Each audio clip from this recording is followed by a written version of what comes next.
Hey guys, welcome. And if you're here for the first time, welcome to my channel, Simply Michelle.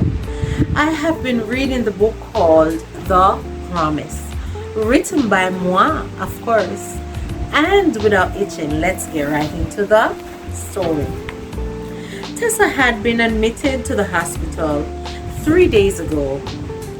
What had begun as an exhaustion and a low fever after Ayana's birth had escalated into something far more serious. Postpartum infection had taken root quietly, invisibly, and within hours of calling the midwife, Ben had rushed her to the hospital as her fever spiked and her breathing grew shallow. Now, he sat at her bedside, fingers laced around her limped hand, machines beeped steadily, and an IV pumping antibiotics into her fragile veins. Her face, once glowing with joy of motherhood, was now pale and still. Ben had barely slept. He wore the same gray sweater from 2 days before. His beard had gone untrimmed, causing him to look rugged. The nurse brought him coffee and something to eat, but he never finished it. He just stayed there, watching and whispering prayers. Back at the lodge, Brent held down the fort, like the real big brother he has grown to be. Greg, being the self-proclaimed godfather, had moved in temporarily to help with Ayana in any way possible. Ashley and her sister Julie alternated shifts, watching the baby while Mrs. Jones cooked meals and keep the place clean. Tessa and her husband flowed back in from Jamaica to support the family. Likewise, Nora have extended their stay indefinitely. Brent, barely 17, had grown almost overnight. His shoulders carried the weight of worry, of protecting his baby sister, of holding his new family together while the center of their world lay fighting for her life in the hospital bed. One rainy evening, Brent stood by the front window, holding Ayana gently in his arms. Her cheeks rested against his shoulders, warm and breathing safely. He watched the raindrops streak the glass window, bending the stressed like in the morning. Brent whispered, "She needs you, Mom. So do I. If there isn't some weird way you can hear my heart, come back home to us. We need you." While back at the hospital, "The baby and Brent," Tessa whispered in frustration. "She's perfect," said Ben, his voice catching. "Ashley and Julie are with her. She's safe, waiting for her mama. And Brent is great as well, being the perfect big brother. So don't worry, my love." Tessa sighed, and in that moment, Ben felt something shift immediately, as if the worst had passed. The storm had broken. He bore in his spirit this strong assurance. While outside the hospital window, the afternoon sun poured through, golden and full of hope. Soon after, the doctor entered the room. "Well, Mrs. Allen, I think we can officially say you have made a full recovery. No more fever in sight. The labs are clear. You are strong. Your vitals are stable, and there's nothing keeping you here. The good Lord has smiled and has been gracious towards you, Mrs. Allen. Of all my 30 years of being in this profession, it's the first time my colleagues and I have witnessed something such as this. A quick and clear recovery of this nature. It's definitely the hand of God at work in this situation. So continue to praise Him. And do remember us in prayer, will you? Chuckled the doctor. You're free to go home to your family, expressed Dr. Hunt. Ben walked up to the doctor and shook his hand frantically in appreciation. This time around, I have nothing to do with it, Mr. Allen. Like I said before, it's definitely the hand of the Creator. Tessa's eyes welled with tears, not of fever or pain this time around, but of deep, blessed relief. Thank God, she breathed, glancing at Ben, who sat at the edge of the hospital bed. Holding her hand, eyes filled with unshed tears, quiet emotion. Home, home sweet home, she whispered. The word hit her like a wave. It had been just over 2 weeks since her home birth, meant to be peaceful and sacred, had taken a terrified turn when a postpartum infection sent her into the hospital intensive care. The memory of those first nights, feverish, aching, drifting in and out of fever, still clung to her, but it was beginning to fade under the light of healing. The Lord had heard and answered their prayer one more time. Ben leaned over and kissed her forehead. We made it, Tess. You are coming back to us. She nodded, hand fluttering to her chest. I just want you to take me to see my baby and Brent, she whispered, barely audible. Back at the Allen's Lodge, a few hours later, the SUV pulled into the driveway and came to a stop. Ben quietly got out and came around to help Tessa. Her heart raced as she got out, still a little weak, but steadied by the excitement pulsing through her veins. Before she could even reach the front steps, the door burst open. There she is, cried Ashley, her best friend, practically flying out the door, tears running down her cheeks. Her sister Julie followed close behind, with hands pressed together like a prayer answered. Oh, thank you, Lord Jesus. She's home, exclaimed Julie. Tessa laughed, hugged her tightly. Both ladies.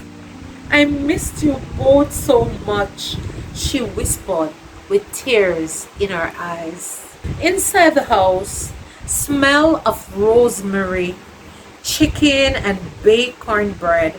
The living room was spotless, filled with warmth and laughter.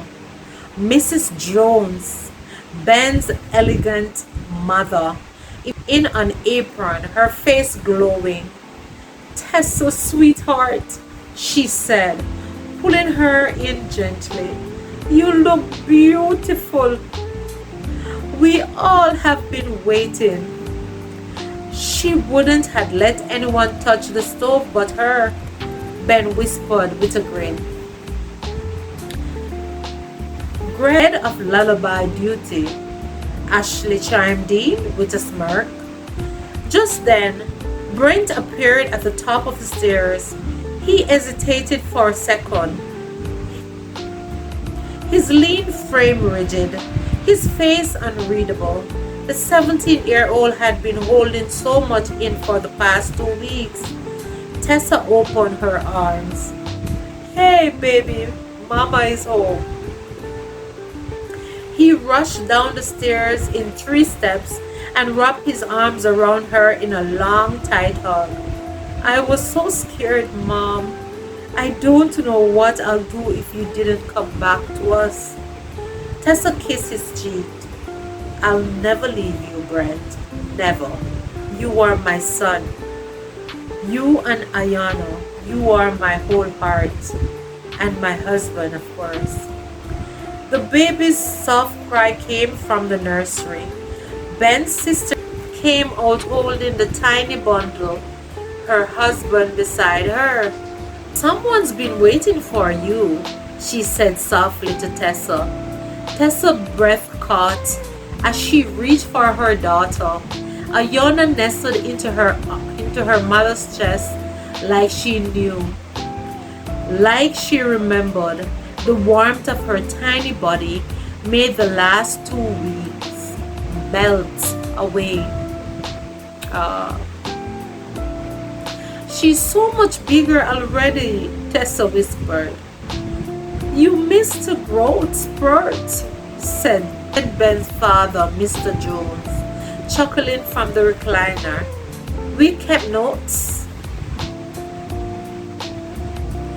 I wrote down all the feedings," said Julie, holding up a thick notepad. And I have vacuumed," Daniel, Tessa's dad, called from the hallway proudly, waving the vacuum like a trophy. Her grandfather, Grandad Flynn, shuffled over with his cane and gently patted her shoulder. You come from a strong stock, Tess. You showed it." Tessa's stepmom approached next, her hands on the shoulders of the 2 youngest children, Tessa's little half siblings, who were grinning ear to ear. Nora and Nick, of course. "Welcome back, sis," the youngest piped up, an arm around her waist, gazing down at their baby. "You brought us through it," he said softly. "No," Tessa whispered, looking around at this full, beautiful room. "We brought each other through," she whispered. That same night, they gathered around the long dining table, laughter bouncing from the walls. No one mentioned the hospital, the infection, or how close things had come. It didn't matter now. What mattered was the strength of their circle, family, friends, and love. Brent leaned across the table, at one point his voice low. "You are gonna be okay, right? For real this time?" Tessa reached out and took his hand. "I already am," he assured him. Would you like me to continue by showing you how well I am? I could get up and dance for you guys." All right, Tess, don't overdo it. I know you are feeling like a giant, but let us take it one day at a time," said Ben. The house had finally gone still.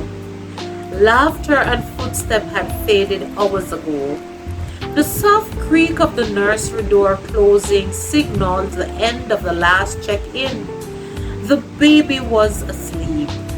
The guests tucked away in the guest rooms, and the moonlight stretched across the bedroom in a silver stream. Tessa sat at the edge of the bed, one hand absent-mindedly tracing slow circles on the soft blanket, the other clutching the baby monitor. Ayana's faint breathing came through it like lullaby. She exhaled deeply, grounding herself in this new normal. Behind Behind her, Ben stood in the doorway watching her, shirt off. Here's a mess, looking every bit as exhausted as he was in love. He didn't say anything at first. He just leaned against the frame, arms folded, taking in the sight of her. Home, healing, alive. Couldn't sleep? He asked softly. Tessa turned and smiled at him. Didn't want to close my eyes, not yet. He walked to her slowly, knelt down in front of her, and placed both hands on her knees. You are safe now. She's safe. You don't have to stay awake and guard the world anymore. I know, she whispered, but her eyes still shone with a mix of gratitude and ache. Ben rested his forehead against hers. I almost lost you, Tessa. That first night in the ER, his voice cracked slightly, and he cleared it. I couldn't breathe. Tessa's hand lifted to his cheek, warm and reassuring. But you stayed. You were with me through every moment. I had to be. You're my wife, my home, and you gave us everything. Anoya, Ayana, Brent, this family, the family I have never had until I met you. It have always been me and the Joneses. It has been my dream to have children, to have a home of my own, and here I am living this dream all because of you, he expressed. They held each other in the quiet for a while, no more needing to speak, just skin to skin, forehead to forehead, breath to breath. The kind of silence that only comes after surviving something together. The kind of silence that says, I saw you at your weakest, and I still choose you every day. Finally, Tessa whispered, Ben, yes, my love. Thank you for holding me up when I couldn't hold myself. He looked at her, then his eyes shining. Always, always, my baby. He stood and gently pulled her to her feet. She winced slightly, still sore, and he instinctively braced her waist. Come, lie down, babe, just for a little while. They slid under the covers, legs tangled. Tessa rested her head on his chest as his hand traced slowly absent patterns on her back. For the first time in weeks, she felt her body relaxed. I thought giving birth would be the most vulnerable moment of my life, she said quietly. But it was this, being sick, being helpless, that stripped me bare. I hated it. Ben kissed the top of her head. You didn't look weak to me. You look like a warrior fighting a slow motion. And I've never loved you more. She turned her face to his chest, tears quietly soaking into his skin. They lay in silence, the monitor humming softly on the nightstand, Ayana's tiny breath echoing in the background like the heartbeat of their new beginning. Outside, the night wrapped the house like a warm quilt, inside, in that quiet space between healing and tomorrow, Ben and Tessa finally let themselves fall asleep together. And this was home. And we will stop here for today. Guys, you have reached thus far into the video and you have not thumbs it up as yet. Come on man, thumbs it up. And you over there, you have been watching for a while now. Of course you're loving the story, but you have not yet subscribed. Is it that you have forgotten that you didn't? Well, come on, subscribe and become a part of the Simply Michelle family. And thank you all for watching. And as I always say, Philippians 4 verse 13, I can do all things through Christ which strengtheneth me. So whatsoever you find to do today, do it to the best of your ability. Bye bye.